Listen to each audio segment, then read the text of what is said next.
Do the consulates look at the DS-160 when we go for the interview? Because the DS-160 has so many information, like so many categories of information. And if they do, what is the most important aspect of the DS-160 that the consulates look at? That's a very important question, because sometimes you'll be wondering, like, what do they do with all this information?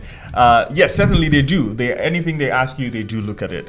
I think, from my own understanding of what the non-immigrant visa category is, is that they do look at it, and first of all, they do look at the security questions.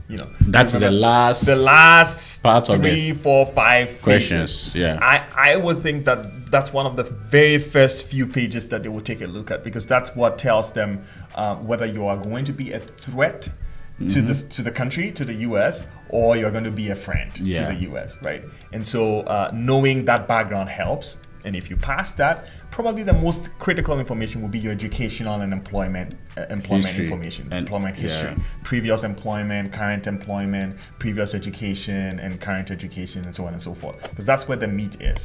And then the other ones would be the biographical information, especially things like date of birth, marriage situation, place of birth, and if you have children and spouse and relatives and things like that, because that's where all of the benefits and the privileges lie. For instance, if you are in the future going to apply for a spouse or for a child, that information is going to determine who qualifies as a spouse and who doesn't qualify, right? And of course, if you submitted more than one DS-160 before in the past, which is if you've applied for a visa in the past then you should expect that your new DS-160 will most likely be compared to what you submitted before. Do you think I went for an interview in the first interview and I was rejected, and I apply again, they compare the two DS-160s? I mean, they may not necessarily be doing that right then over the counter, because it's a very quick process, and they may not necessarily be doing that. But if it calls for it, if there's a need for it, you should be sure that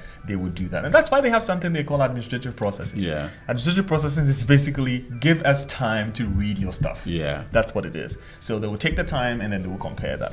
And you never know who will be put on administrative process. You never know, because it's just a clearly unpredictable process. But certainly, there are some things some predictors, some things that can tell whether you're going to go on administrative processing or not. For instance, if they look at your funding information and your funding information is coming from, some place that they've never heard of, they may decide to take their time, right? Or maybe they look at your biographical information, and one time you were divorced, and then this new application you are remarried. They want to be sure to cross-check that, right? Or maybe your name has changed significantly, not because of marriage, but because of some other reason. They will take their time to sort of review that. Or something in your security, thing has now ticked. For most people it's going to be no. But a few people is going to be yes for some things. So they would want to take their time and review that and be sure that you're describing yourself exactly as you are. So what it means is that the consulates really don't give us visas by chance. Before they grant the visa, they know what they are doing, and it's not like they don't want to give us the visa, because sometimes they feel like you qualify, we cannot deny you, but give us time to go through your process to make a decision that will not affect you, that will not affect us. Like a decision that will be fair for everybody. So now, another important question I want to ask about the DS-160 is social media information. Oh yes. Do you think they check it? Like, why should I be concerned about what social media ID I put on my DS-160? Oh yes, this is a really good conversation, because when I was applying for my F1 visa a while ago, we didn't have all of that. Yeah, but when you were renewing your visa, when I was renewing my visa, it was one of the things that you have to put on. But of course, you have to understand that the world has changed. It's not just for visa's sake, but it's like employment. And all kinds of applications in the world right now are requiring social media handles and things like that. I think that the world has gotten to a point where, a lot of things, life itself happens on social media. That's where people recruit for jobs. That's where people recruit for all kinds of things, and also for the not so good things, right? There's been recent conversations about terrorism. There's recent conversations about misinformation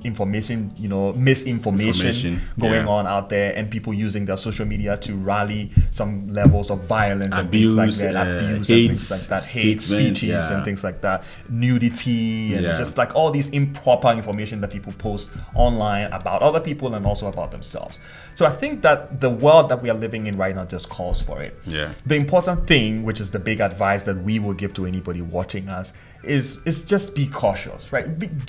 Just generally be cautious about what you say about yourself online, and then what you the replies, comments you give. Yeah, the comments you give to people's posts, right? The pictures you post about yourself, right? The things you like. The things you like and you don't like. Because right now, like, algorithm is a very complex thing, right? It's very, very complex to even decipher. They can basically know everything about you just based on the things you like and the things you don't like, and because so on and so forth. For example, if somebody have shared something that there should be a coup in Ghana, and you go and like it, it means that it tells something about you, right? Yes. It tells something about you. Yeah. So, or you have a very strong hate speech against somebody. Yeah. You know, or a group of people, or a group and of you're always visible on that. Yes, and you keep going back and forth. Yeah. Like, and you want to come to America where most of these group of people are here.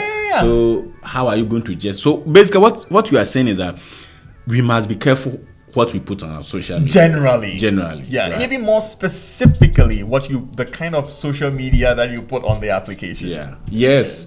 So I was coming to that, but there are some people. For example, my name is Alfred Apia, but on my social media I have Tawaskidu. Should I be concerned when? You never know who it is. You. Yeah. So if I assuming I put my Facebook on the application, but my Facebook ID is Tawaskidu. Would that affect me? Like, I don't know how, honestly, and I don't know if anybody knows this too, but I don't know how the embassy reviews the social media information. But clearly, they would know that it's either not you or it's somebody framing to be you or something like that, because there's no way in your application you have your real name, Alfred Apia, and then you have Tawaskidu on your social media and you submit that as the social media handle that you want you put on the application. And you are right. And for me, I receive a lot of what do you call it? Facebook message friend request. And if you don't have a name, an actual name, and an actual picture, I don't accept your friend request, because now, as you said, whoever I accept as friends also affect my what comes on your timeline, and everything. So as you said, general advice: if you are really serious about life, about career, I think you must always represent yourself. On every social media. It shouldn't be like, I am called Kwame Seku locally. I can use that. It's my name, right? It shouldn't necessarily be Alfred Apia, right? But whatever. In that case, I don't have to have Tawaskidu as my name, and I expect an employer to say, "Hey, I visited your Facebook and you are Tawaski." Sometimes people why are you changing your name on social media? Do you have something behind it? Maybe you don't have any idea. You don't, but it could just raise questions about why do you want to misrepresent who you are by name on social media. So and sometimes you think that the things you say, you post online, the things you say about yourself online, it doesn't have value, or it doesn't have consequences or results for the future, but it does. And for me personally, it's a personal principle. Like my Instagram right now is actually private. If I have not met you in person, or I've not had some form of relationship with you, I'm not going to accept you to follow. If you do, I'll just take you off.